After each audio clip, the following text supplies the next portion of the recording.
What is the Tantra?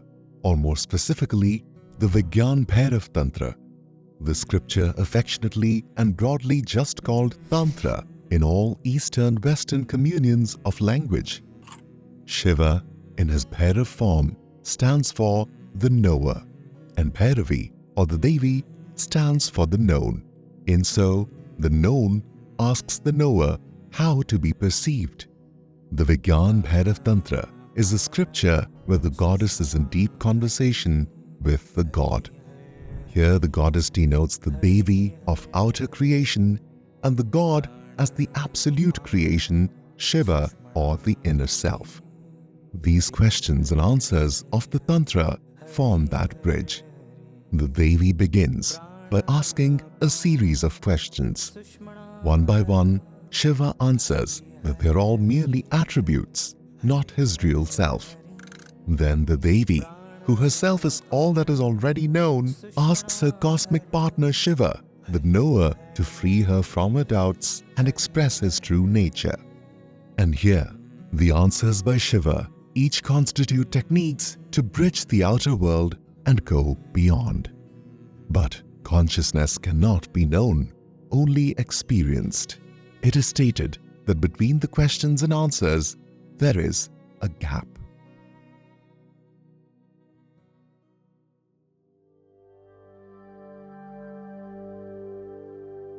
There are 112 techniques in the Tantra, or 112 sutras or methods that Shiva addresses as answers to the Devi. These various methods are broadly categorized in three types of qualities: the Shambhavupai, the Shaktaupai, and the Anavupai. The first is considered the ideal and the most difficult.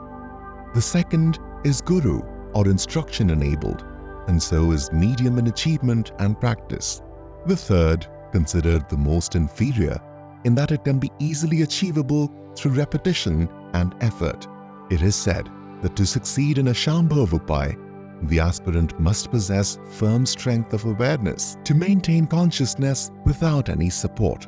The old masters cite that yogi need only maintain a thoughtless state. But to do so, the techniques are simply the means are in what is meant. The second type or class of techniques are the Shaktaupai and utilize the support of the Guru's grace or the mind, breath, mantras, or instruction. Here the inner senses are attuned to consciousness, where prana is eked out and understood. In that sense, these techniques are easily definable, enabling their familiarity to an aspirant's practice. The Shaktaupai type of techniques form a journey where their destination is higher consciousness, the kind that is naturally associated with Shambhavupai's union. The Anavupai series of techniques form the foundational techniques. These can be understood through mantras, yoga, prana, and thought constructs. Simply put, the middle path or Madhyam Dhatva allows for easy centering. Even in simple actions such as raising our hand all the way up and taking it down slowly, the gap in between consciousness within these two steps just as between the dreaming and state of deep sleep. Just as in between two breaths, the junction exists like it does between two letters of a mantra. Trika Shaiva philosophy teaches that Shiva manifested this external world to create the possibility of recognizing his own true nature. In Shaivism, though the means may be many, the goal is only one: mystical absorption in the Shambhav state, where the yogi becomes instantly established in supreme consciousness, where one has nowhere else to go except in this absorption of reality in God consciousness, in one's own inner nature. This is what is indicated in the statement, "The means exists in the state of the meant." According to a popular school of thought for the Tantra, Osho, if you feel or remain the same and do not feel any strangeness, then nothing is happening. However, this is the first indication of whether a type of technique fits you. If it does, then immediately you are transported, transcended, transformed into a different person. Suddenly this happens, and you look at the world in a different way. The eyes are the same, but the looker behind them is different. Another ancient mystic master states that the energy of illumination is like the activity of thinking without any object of thought. It is further stated that to achieve the desired states of consciousness, one must develop a chain-like awareness and then become aware of these kinds of gaps and the centers and junctions of heightened awareness. Until one achieves such a state, all the basic techniques of the Anavopaya are recommended. Contemplating the gap is one of them, like the state of consciousness in the gap between the question and the answer.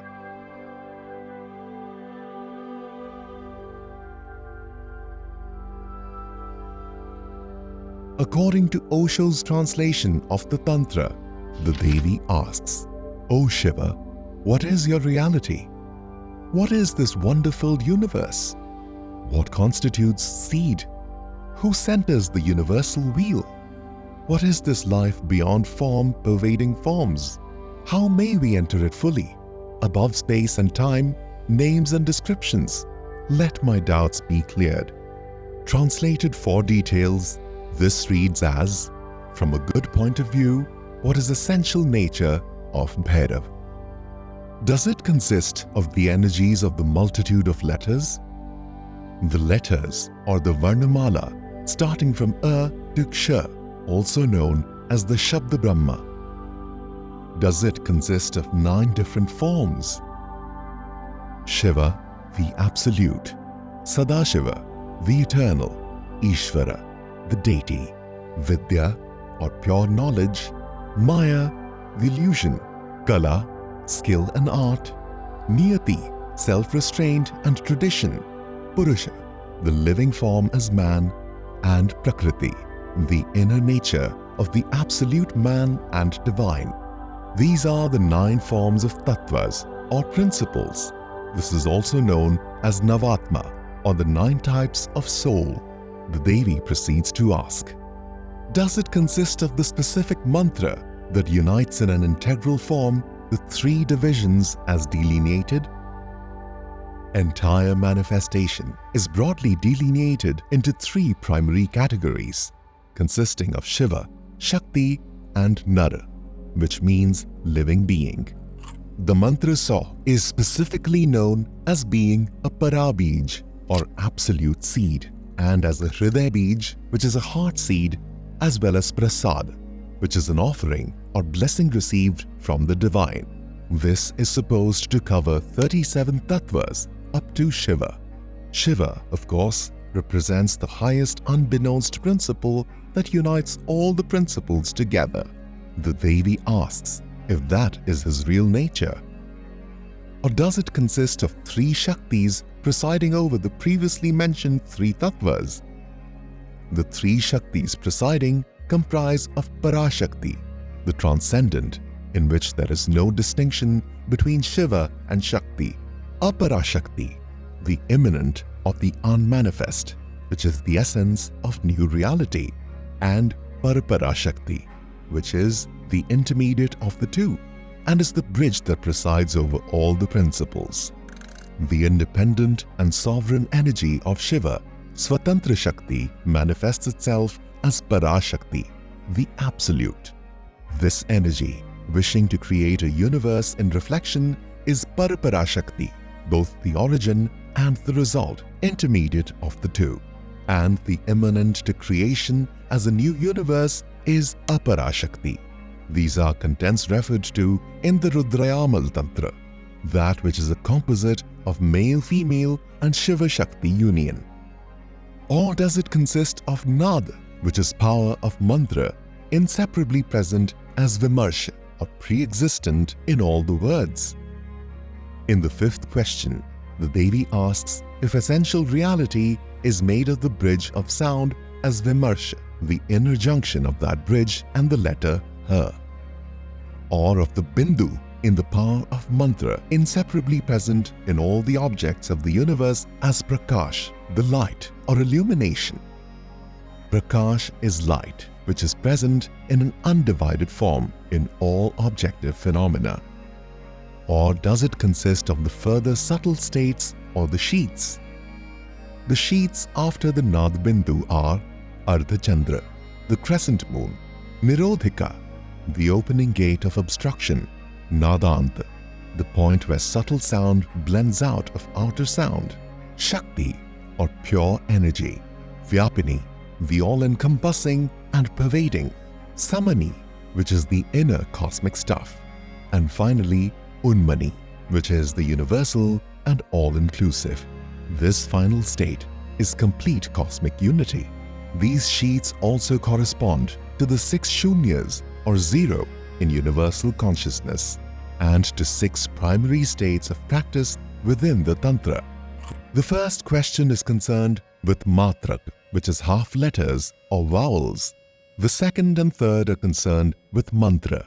The fourth is concerned with the 3 Shaktis of the divine. The fifth and sixth are concerned with mantra vira or power of mantra. She, the goddess, proceeds. Or does it consist of some mysterious power presiding in the chakras, the energy centers in the body, or the vowelless sound ha?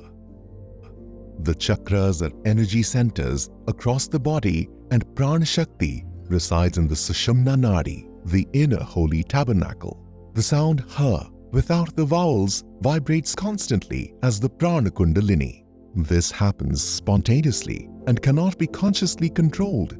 This sound is also known as the unstruck sound or the Hansa. The Hansa is also the mythical swan in the sky associated with Brahma in the constellation Cygnus and is otherwise called the Ajapa mantra or internally continuous mantra. And finally, the Devi asks if Bhairav's inner nature consists purely of Shakti as undifferentiated energy. Shakti is supreme energy in a pure, unchangeless state. The Devi further asks and clarifies her questions. Is the nature of Aparashakti or immanent divinity and Paraparashakti or intermediate divinity a composite of lifetimes and consciousness? Or is even Parashakti, which is supreme energy, also part of that composite consciousness? How is it so that the transcendental indivisible coexists with the composite of its parts in lifetimes? Shiva's Swatantra energy in Parashakti exists simultaneously in an existent and non-existent state, that which is known as Bhed Abhed, differentiation in attribute and no differentiation as an absolute. Please explain my doubts to me, the Devi implores Shiva.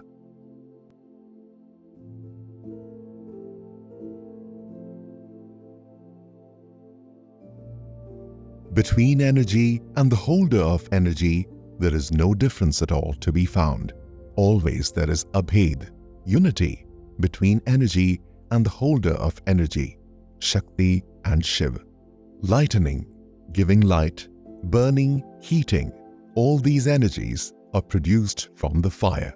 Just as these energies are undifferentiated from fire, the 3 primal aspects of Shiva as an absolute are ascribed to be as divine as Srashta, or the manifester of the entire universe, the Vishvarupata Bhairav, where his cosmic essence as consciousness is the entire universe, further differentiated in 6 ways, the Shadadva or pure parts as reflected, and Bhairav as Prasham, the paramount in whose flame of Mahabodh or the universal consciousness everything is dissolved. The word yoga is used both in the sense of communion with the divine and the means or upai for that communion to divinity. And as such, the techniques of the Tantra are just as the varying techniques in yoga.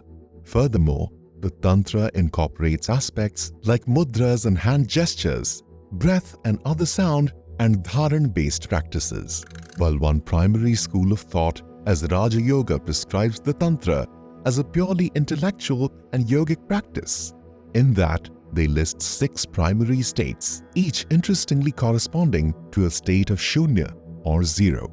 The state of shunya exists without support, including that of the mind or thought constructs. Yoga Bhavana. This is a predisposition towards yoga practice or the right attitude. Yoga broadly refers to any techniques that one embraces in activity and discipline designed towards spiritual evolution. This corresponds to the Advashunya or the higher Shunya, that is, in the state of Shakti. Dharan. Dharan means practice. Dharan is also inferred as the act of becoming one with the action being performed. This corresponds to the Advashunya or the inner Shunya and resides as intention in the place of the heart. Dhyan. Dhyan means concentration or focus. This is also indicative of the act of meditation or mental absorption. This corresponds to the Madhvashunya or the middle Shunya, which is the region of throat, palate, third eye, forehead, and Brahmarandhra, which is the spinal column of nerves and energy. Pratyahar. Pratyahar refers to the state of apprehending an object of knowledge or the act of perceiving. It is the state of heightened awareness where one corresponds through images in the mind and not words. This corresponds to the Shunya of the Vyapini state where energy is all-pervasive and all-becoming. Yoga. The fifth state of process is pure yoga, where the mind, body, spirit is fixed in its correct awareness. This corresponds to the Shunya of Samana. Samana constitutes the entirety of a person's dense, unprocessed energies. Samadhi, a higher state of inner awareness or oneness with consciousness, is what is meant by Samadhi. Samadhi corresponds to the highest state of the Shunya, also known as Unmani. It is said in traditional schools of Tantra that these states are like states of differentiation and one by one have to be recognized and dropped. That is what is the act of transcendence. It is further stated through the perfected practice of the Vigyan Bhairava Tantra, one achieves liberation while living, or the yogic state of moksha.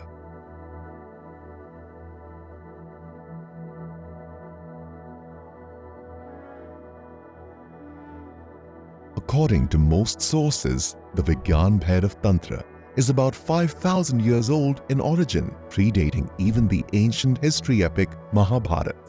A lot of ancient masters' works on the Tantra have been preserved in Raja Yoga and Kashmiri Trika philosophy, apart from other Himalayan traditions. While the primary sources of knowledge systems and translations we have today belong to two notable mystic masters, Abhinavagupta in the 12th century and his direct guru, Kshemaraj. Abhinavagupta also compiled an expansive treatise called the Tantra Sar, which deals with all the question-based aspects referred to by the Devi's questions. This in turn has allowed for a vast corresponding knowledge base of consciousness practices. According to Abhinavagupta, the copies of Vigyan Bhairava Tantra Sanskrit scripture could be directly traced back to around 800 AD.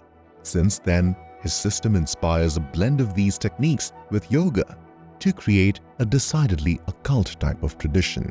Another well-translated approach to the Tantra is by Acharya Lakshmanju, which is worth looking into as a novice to the scripture for an English reader. And a completely different tangential approach to this treatise, however, belongs to Osho.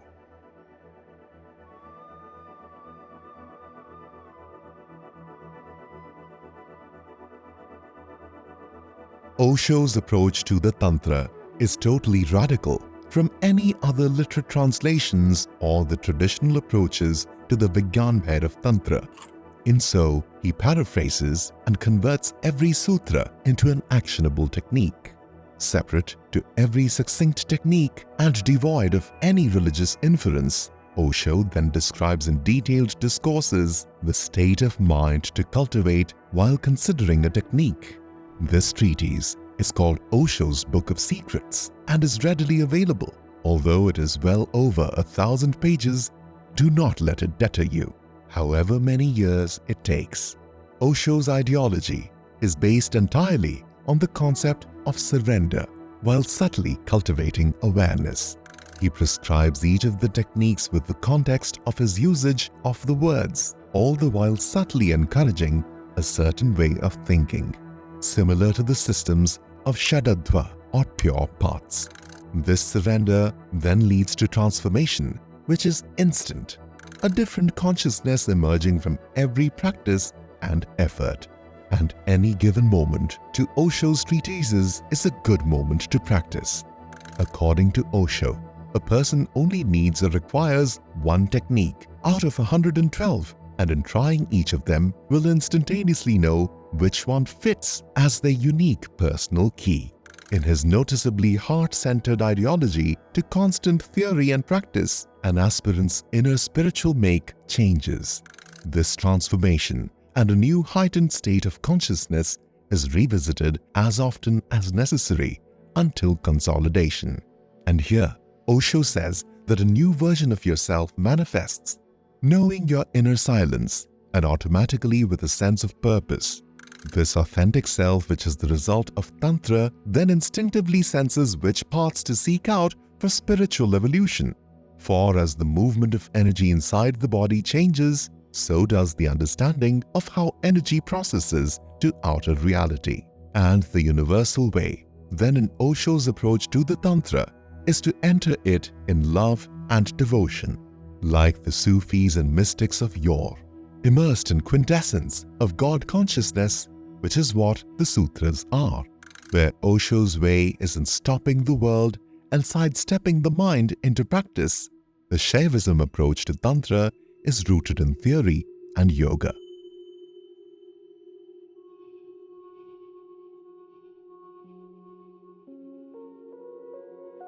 Tantra says that recognizing one's true nature, joy and bliss is a means for moksha or liberation to be achieved. The varna or the attribute rises soundlessly or in subtle sound as prana is absorbed through the kundalini. This uchchara or rising is an autonomous state as we enter heightened energy in union to the universe. Each of the techniques is like an attribute in itself, and like the letters, reflects a way to look at consciousness. The inner divine can't be found easily because it is always the perceiver, not the perceived. That is the bridge of the technique. And so, the right way of thought is effortlessly cultivated. This is known as the Shattaraka.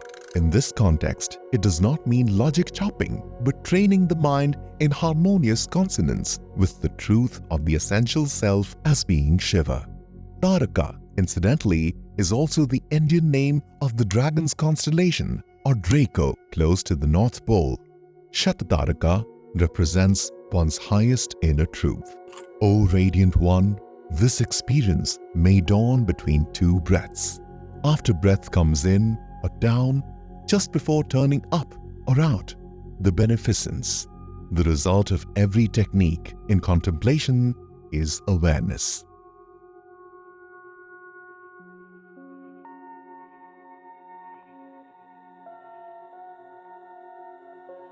The pranav sound of the cosmic Om has several uses and inferences in mystic treatises. It can be primarily interpreted in three ways. The Pranuyate, the supreme which is lauded by all. This is the Shakti Pranav, Om. The Prana Avati, that which protects the vital forces, the Shiva Om. The Prakarshana Navikaroti, or that which renovates everything and renews the soul, as it were, the Vedic Pranav. Although there are several techniques associated with the Om, the funnest one is as follows. Splitting the Om into 3 or 4 different parts. A, U, Ma. A is to be contemplated in the navel, U in the heart, Ma in the mouth. According to Osho's scriptures, even visualizing the Sanskrit alphabet for Om aids this process. The natural sound of the letter Ma is felt at the third eye or the body's bindu as a half note. 3.5 separate letters of contemplation in the navel, heart and throat chakra of the Om fills the entire body up with its essence.